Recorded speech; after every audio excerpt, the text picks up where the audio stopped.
Hello guys, welcome back. My name is Praveen Kumar Sriram. I am a Microsoft Certified Trainer, author, currently working as a Solutions Architect in Azure. So far, we have seen around 6 videos. Today we are going to start our 7th video, which is create private endpoint using Bicep. So in this video, we are going to just write the Bicep code for creating the Bicep module for private endpoints.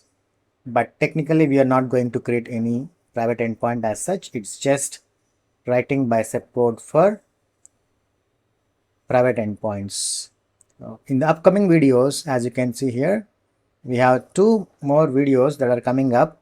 One for creating the actual private endpoint for SQL database and one more private endpoint for app service. So in the next 2 videos, we will actually be creating or running our Bicep code. But in this video, we will focus only on creating a module which is very generic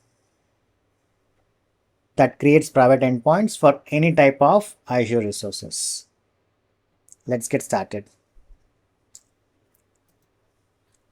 For private endpoints, I need to create a new module. So let me click on modules and let me click on this new file and I will name it as private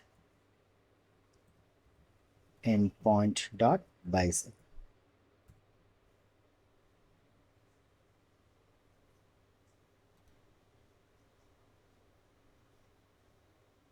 It needs multiple inputs, so let me copy paste those inputs. So yeah, so the first one is location in which the private endpoint should be created.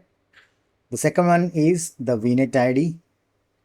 The third one is the subnet ID to which the private endpoint should be associated with, and resource ID.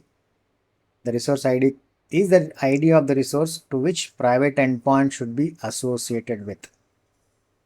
Group ID. Group ID is something, it's a specific to each resource.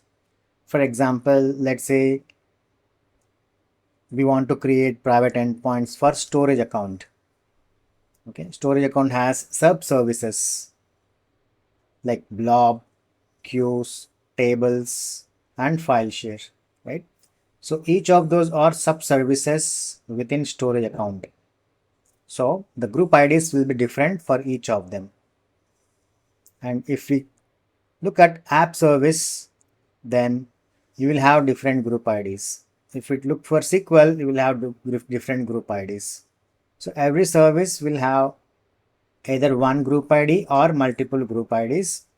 And if a service has multiple group IDs, we need to create multiple private endpoints. So group ID is also an input for this module. And then private endpoint, that's the actual name of the private endpoint.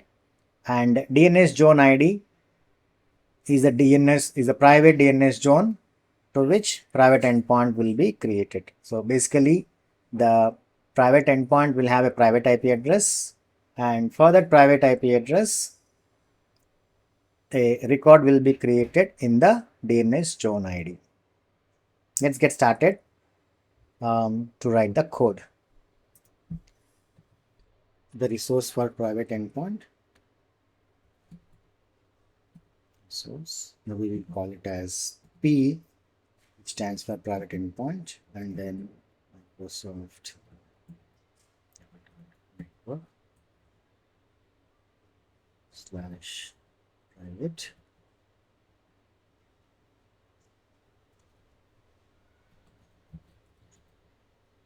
private endpoints. So let me choose this, and of course we need to remove this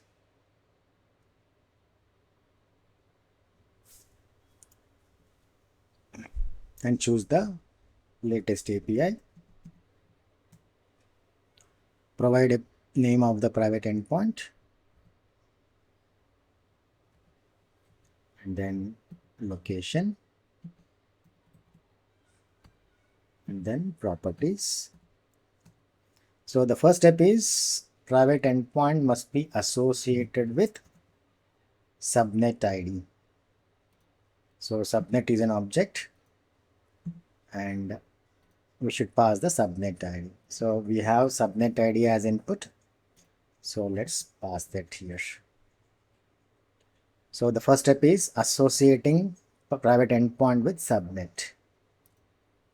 And then we also need to specify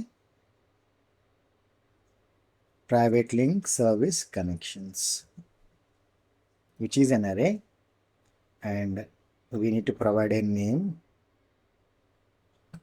Basically, it's an array of objects. The first step is we need to provide name, ID, and properties. Okay, and ID is not required. Name and properties is sufficient. So maybe we can say a private link service hyphen some kind of unique string. So how do you generate unique string? Dollar parenthesis, and unique string is a function, and we can pass some kind of string. Using that string, unique string function will generate a unique string. So here we are getting a resource ID, and out of all these, resource ID is very unique. So let's pass resource ID as input to unique string. That will ensure that the name of this service connection is unique. And then properties, it's an object. Now we need to provide group IDs, which is an array, and we can pass the group ID, and then to which resource we are creating this connection, right? So private link service ID. So here we need to pass the resource ID. So this is how we link a resource to a private endpoint as well. So this particular piece of code will create private endpoint, and it also creates network interface card. So here we did not write any code that creates network interface card. If you want, you can do that, but it's optional because this particular resource, which is private endpoints, which it will create the network interface card as well. Okay, so once private endpoint is created, the next step is we need to do some DNS zone settings. If you remember, or if you have gone through the previous videos, I have always been telling you that every private endpoint will be associated with a private IP address, and that private IP address must be updated in private DNS zone as a record.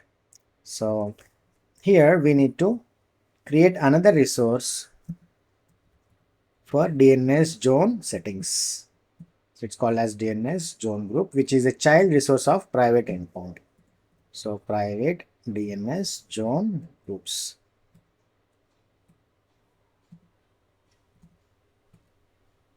So provide a proper name, and here we will say default. Default should be good for every other thing, and we have to provide the parent because this is a child resource of private DNS zone.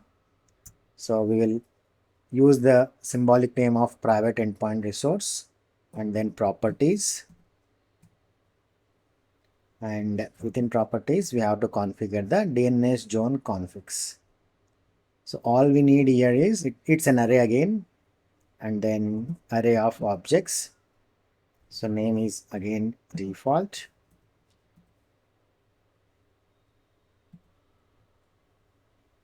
and then properties.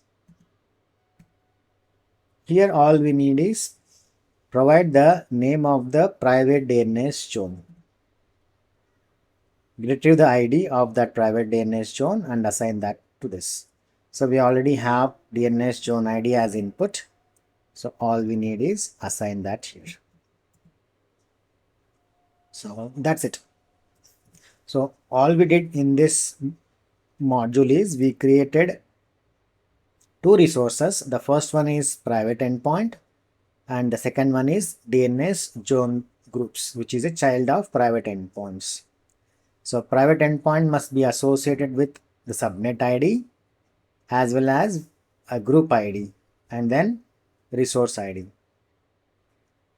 So private endpoint must be associated with those three different items. And once private endpoint is created, it will return us the private IP address, and the DNS zone group that you see here will take that and assign that as a record inside the associated DNS zone.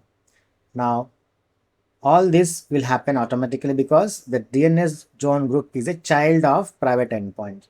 So automatically once the private endpoint is created, its private IP address will be picked and automatically added as a record inside the specified DNS zone. And again, we are not going to run this because we need to call this for SQL Server as well as app service. So we are going to create the real private endpoints in the upcoming two videos. In case if there are any errors in this code, we will also troubleshoot them and fix them in the upcoming videos. So that's it on this recording. Thanks for watching. If you have any feedback on this video, please provide your feedback in the comment section and don't forget to subscribe the channel. If you subscribe, you will get all the upcoming video related notification. Thanks again. Thanks for watching. I will see you in the next video. Thank you. Jai Hind.